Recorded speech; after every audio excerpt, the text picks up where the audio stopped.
Hey guys, what's the crack? Today we're looking at maximizing the use of our horse archers because to be honest they are pretty shit in the current state of the game compared to regular archers of same tier. Especially if you listen to Sun Tzu, the god of F1 F3 and play on realistic difficulty. Many of you are probably thinking, what? But they're on a horse, they have to be better, they're more expensive, they're faster and so on. Yes, but they are also the AI, so they'll never be as good as a player on a horse. So let me just explain my point to the best of my ability on why I think they are shit, and then I'll talk about how to use them to their best potential and get something out of them, and why in my opinion Mameluke horse archers are the best out of the lot. Firstly, small battles. They won't run out of arrows or they'll run out shortly before the battle ends. But in big battles where reinforcements constantly keep trickling in, they'll run out of arrows pretty quick, especially if they're one of the first ones to appear on the field of battle, forcing them into melee. On top of that, only the Imperial Bucellarii, Khuzait horse and heavy horse archers, and lastly Kashyyyk come with 2 stacks of arrows. The 2 Aserai Mamelukes and the other 5 Khuzait horse archers come with only a single stack. Secondly, while on the move, they are pretty inaccurate because accuracy, which is represented by the tightness of this reticule,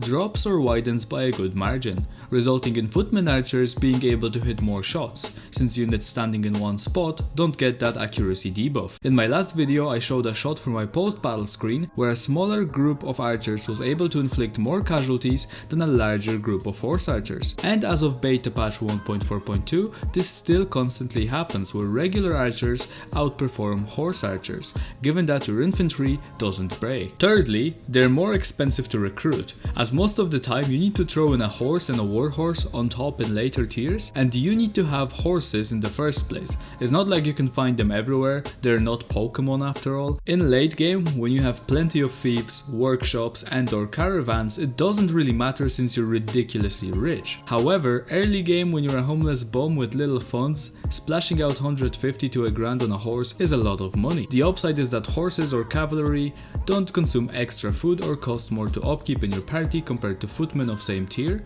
so free horses or cavalry from battles and looting are more than welcome in that regard. But keep in mind, they are still very expensive corpses compared to footmen archers. And last point of me shitting on horse archers is their melee capabilities, as most of them come with a sword, except for Khuzait Noble Line, which actually comes with the glaive, which is used by the AI arguably better than spears, lances or swords on horseback. However, if your enemy's infantry wasn't defeated by arrows or infantry, your horse archers will have to jump into melee. If enemies are still blobbed into a single formation, your horsemen will just ride into their death and get fucked from all angles to a degree even a shield wouldn't help. If your enemies are spread out chasing your retreating footmen, that is a better time to strike in melee with any cavalry. You also have sieges. Don't even fucking get me started on them. They don't even get a horse, so they just become archers, which are good until the enemy gets to the walls, because in close quarters you want a shield and a one-hander. And if you're attacking with siege engines,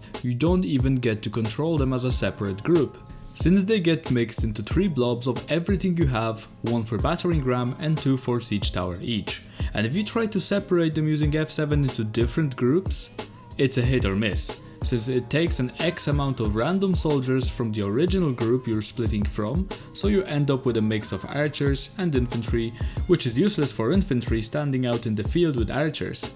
So if you siege at the moment, I feel like taking more infantry, especially ones with javelins as backup, are better in these stupid blobs than archers ever be. This is why tier 4 and 5 Mameluke horse archers are the best in my opinion, because they have a shield and a sword. So in melee, they'll handle very well on top of the walls during a siege, because in tight grouped melee combat, shielded infantry will always come out on top over unshielded infantry with even numbers or being slightly outnumbered. So being able to drop the bow and fight alongside your infantry during sieges is a big thing. Also, in an open field battle, your infantry gets wiped.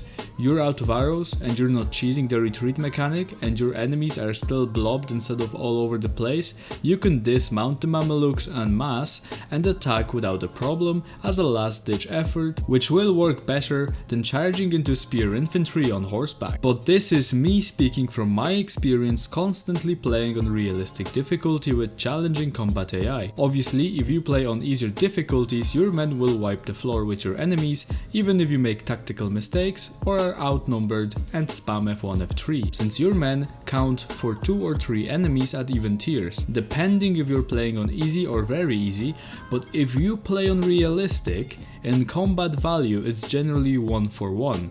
Yes, it's possible to amass very elite tier 5 and 6 only army, but it takes a while to get there, and trust me, 10 tier 6 units on realistic don't stand a chance against 20 tier 3 or 4 units in melee, because that's how combat works. All of these points don't apply if you like your Bannerlord with extra cheese. Horse archers become the best thing in the game along with footmen archers.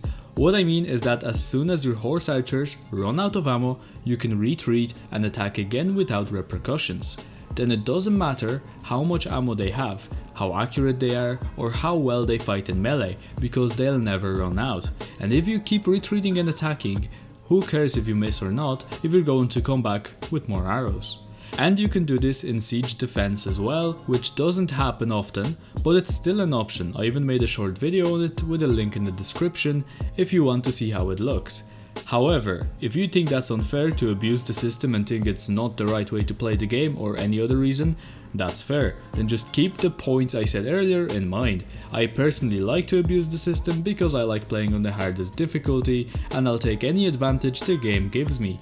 Especially because I'm not a fan of every battle being an affair of a total defeat for the loser. This brings us to how to actually use horse archers to their best potential and how I actually use them the whole time myself. Firstly, AI is pretty dumb, and they always set up their armies one way.